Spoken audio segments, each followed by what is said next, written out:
Olá, seja bem-vindo ao canal Estudos em FIIs. Esse vídeo não é uma recomendação de investimentos. Vamos direto falar hoje do PFIM, né, o fundo aí da Perfin Energia. Ele investe mandatoriamente em transmissão de energia, está hoje com 21% de desconto. Então a gente vai fazer uma análise básica de DRE, tá? Eu vou começar a trabalhar um pouco esse tema aqui, e a gente vai passar o olho aqui no RG de outubro. Não tem grandes modificações, mas vamos primeiro para o RG de outubro. Então, RG de outubro, o que tem de diferente aqui? Ele continua com um bom nível de desconto, como eu falei para vocês, sendo negociado aí a 0,79 do patrimonial, e aqui esse fundo ele tem uma das taxas de administração mais baixas, né, 0,60. Relembrando que esse fundo é um fundo composto por 7 ativos, né, equity, e a maioria deles, na verdade todos eles, né, são operacionais, são transmissões, e é um portfólio que tem parceria com a Lupar para manutenção e operação, né, então, assim, um portfólio bastante interessante. A gente está falando do maior fundo de infra de energia listado hoje na B3. Então, esse fundo aqui é bastante interessante. Mandatoriamente, ele vai trabalhar sempre com transmissão e geração. Ele poderia chegar até 30%. Hoje ele só tem, basicamente, aqui, focado na transmissão. Aqui ele faz uma análise bacana, que teve uma negociação no mercado recente, nos ativos da EDP Brasil, que tem uma certa similaridade com esse fundo aqui. Então, ele quer falar o que com essa frase aqui? Ele falou que esses ativos foram negociados a um valor de enterprise value, ou seja, né, o patrimônio do fundo mais dívida, divididos pela RAP, né? Ele foi negociado por um fator de 9,4, beleza? Então, o que aconteceu? O comprador comprou o EV, patrimônio mais dívida, por 2.700.000 e uma RAP de 288, né? Divide um pelo outro, beleza, chega a 9,4. E ele faz a comparação com ele, né? Então ele pega o patrimonial do fundo aqui, basicamente, multiplica por esse 9,4 e ele chega a uma cota equivalente de 108,3. O que o fundo quer dizer de forma subliminar com isso? Logicamente que os ativos não podem ser diretamente comparáveis, né? Mas em se tratando de bons ativos, ele quer dizer o seguinte, que a cota dele está sendo negociada hoje aqui, na verdade, o patrimonial dele é assim, em torno de R$ 80, né? 75, 80, né? E ele está dizendo que se ele fosse utilizar essa mesma métrica de 9,4, o patrimonial dele seria equivalente a R$ 108. Ou seja, se ele fosse vender a mercado o EV, o Enterprise Value dele, ele chega a uma relação dessa de 9,4, ele chegaria num valor muito maior do que ele tem hoje, né? Voltando aqui no patrimonial dele, desculpa, 85, né? Então ele está querendo dizer com isso que tem ativos similares no mercado negociando a 108. Então, interessante, né, pessoal? O fundo já é descontado. Tem um ponto de vista aqui que ele fala sobre o valor intrínseco disso aí. Logicamente que tem que negociar para vender por esse valor, né? Mas é uma boa mensagem subliminar que o fundo nos deixa aqui. Ele está sendo vendido hoje, né, a R$ 68 no mercado. Isso representa um IPCA mais 9,5 desse projeto aqui. Se você fizer o pessoal brinca, né, fazer o grossapá, né, ou você fazer o gross up, fazer a equivalência de imposto financeiro ao título equivalente, que você vai pagar a progressiva de 22 a 15 lá, ou seja, esse IPCA mais 9,50 pode se tornar um número bem mais alto, né, chegando aí, por exemplo, um IPCA mais 14, beleza? Isso é TIR do projeto, então TIR versus cota. É importante a gente comprar sempre, né, barato. Agora vamos ao ponto central do vídeo aqui. Eu quero falar com vocês, né, sobre a parte financeira. Eu vou tentar não ser chato, eu vou tentar falar uma parte bem básica, assim, digamos, para finança para não financistas, né? Então, mas buscando entender principalmente isso aqui, galera, porque gera muita dúvida, né? Por exemplo, por que o fundo paga em 2023 6,5 de dividend yield, né? Aqui estou avaliando dividend yield, não é TIR, né? Deveria avaliar TIR, né? A gente não olha muito dividend yield nesses fundos aqui. Mas por que tem esses ciclos, né? 2024, 27 vai entregar menos, né? Aí 2028 a 32 já sobe para 12, 33 a 47 sobe para 28, né? Então aqui ele já faz uma breve explicação, né? Desde o início já entregou 26, né? Então ele começa a falar o que acontece no ciclo, né? 2023 iniciou-se a amortização de TPE, TCC e EDTE. 2024 inicia Apolo 17 e ETB. Então, por fim, as debêntures TSM começam a ser amortizadas apenas em 2025. Então, o fundo está passando o quê? Nesse período de 24, 27? Por um período de amortização, ele está pagando as dívidas, ok? Ó, E aí ele fala aqui sobre ciclo de realavancagem. Em 2022, a TME emitiu novas cotas, que terá o pagamento principal em 2027. Aqui já deixa uma deixa, né? Ou seja, a TME, que é um dos maiores ativos do grupo aqui, ele vai pagar o principal dele em 2027, ou seja, ele vai desalavancar. Esse é um dos motivos para esse salto, né, dos dividendos em 2028. Em 2028, ele começa o primeiro ciclo de realavancagens. Então, realavancagem, relembrando, é um fator positivo para esses fundos aqui, porque o fundo consegue negociar a dívida muito barata, né? Ele tem receita muito previsível, então o fundo não precisa trabalhar com um caixa guardado enorme, né? O fundo pega a dívida, né, barata para pagar suas operações, considerando que a geração dele acaba sendo muito maior do que o que ele precisa para rodar para pagar as dívidas. Então vale a pena pegar dívida barata. Logicamente, num empreendimento que tem fluxo de caixa muito previsível e ciclos longos, né? Então é isso que ele está dizendo. E o último aqui, por que sobe para 19, 20, né? Nesse final aqui, a partir de 2033, ele tem novos ciclos de realavancagem, né? Que potencializam, e tem também os últimos anos sem dívida. Então a gente vai ver isso dentro da onde? Dentro do fluxo de caixa. Antes de falar de DRE, fluxo de caixa, essa parte financeira, né? Para não dar um nó na cabeça de ninguém, principalmente na minha, aqui, eu botei uma figura aqui, né, de valsa, né, pessoal? Então, interessante, né? A gente compara sempre essa parte financeira com valsa, porque é aquele compasso ternário, né? É sempre 3 batidas, né? Tan, tan, tan. Então, compasso ternário, para quem manja de música, já sabe o que eu tô falando, né? Compasso 3, 4. Então, ele vai fazer sempre 3 batidas. Então, por que 3 batidas? A DRE é sempre receita menos despesa igual lucro, né? E o fluxo de caixa? Fluxo de caixa é entrada menos saídas igual caixa, né? E o patrimônio? É ativos menos passivos igual patrimônio.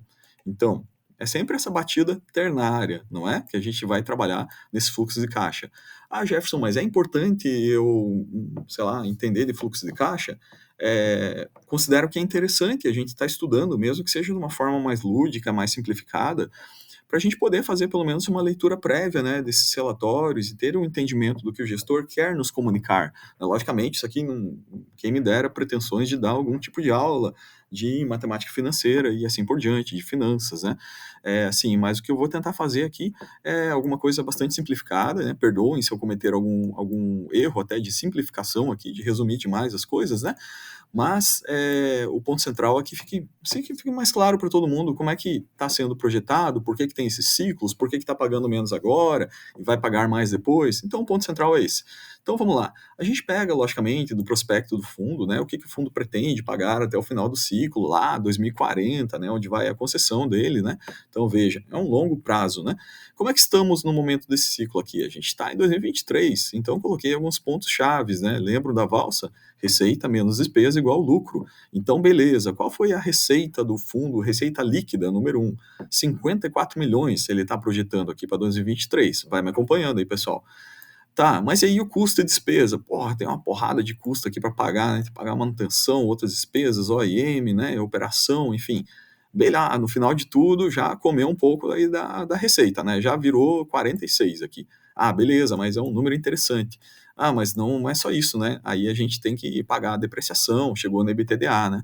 Tem questão de depreciação mandatória, que é um percentual lá que paga. Tem os impostos também, quando a gente chega no EBT, tem que pagar, né, pagar o governo, que é a parte dele, né? Ele tem que dar a mordida dele, não tem jeito, né? O parasita não vive sozinho, ele vive do hospedeiro.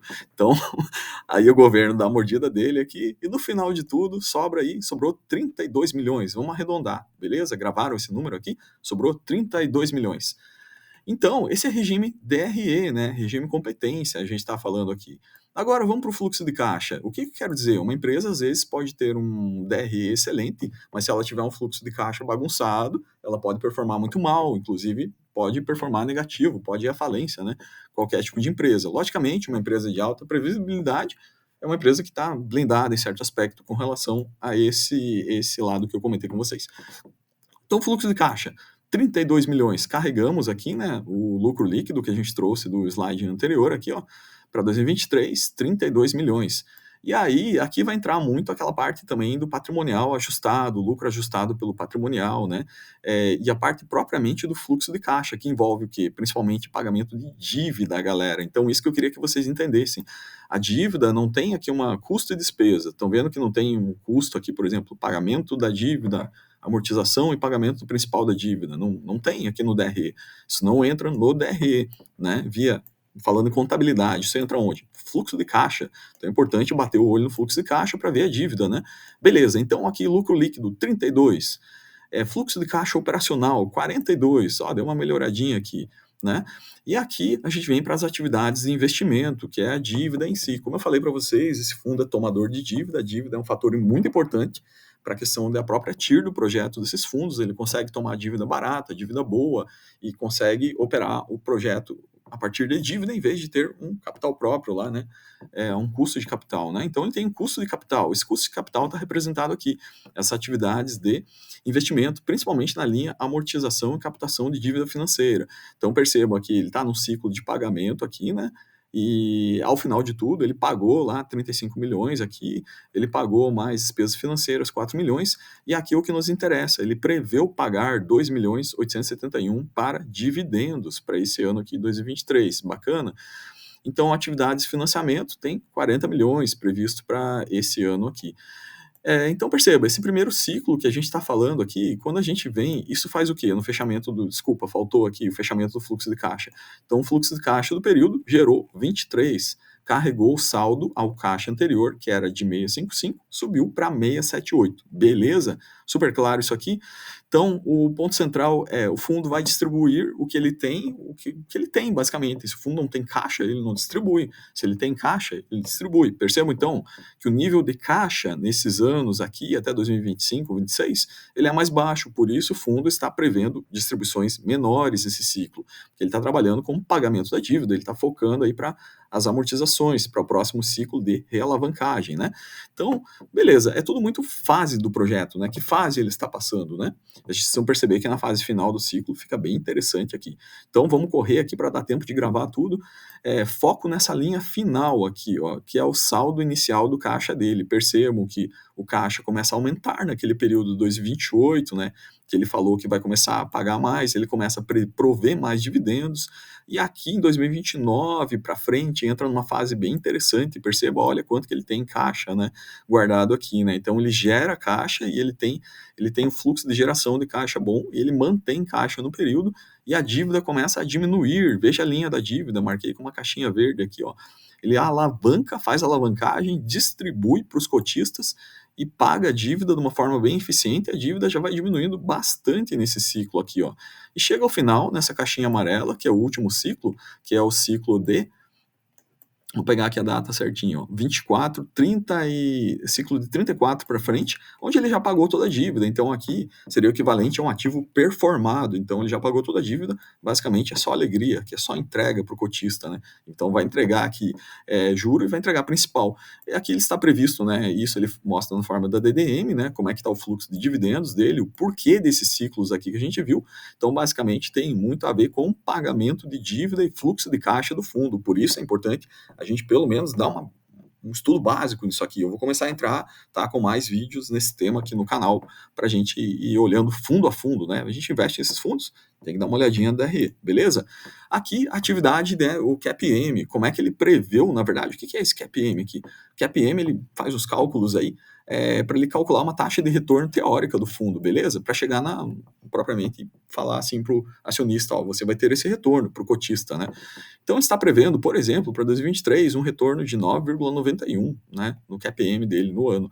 Percebo que isso prevê, por exemplo, o nível de inflação brasileira, inflação americana, prêmio de mercado, beta, né? O beta que ele considera beta fixo, né?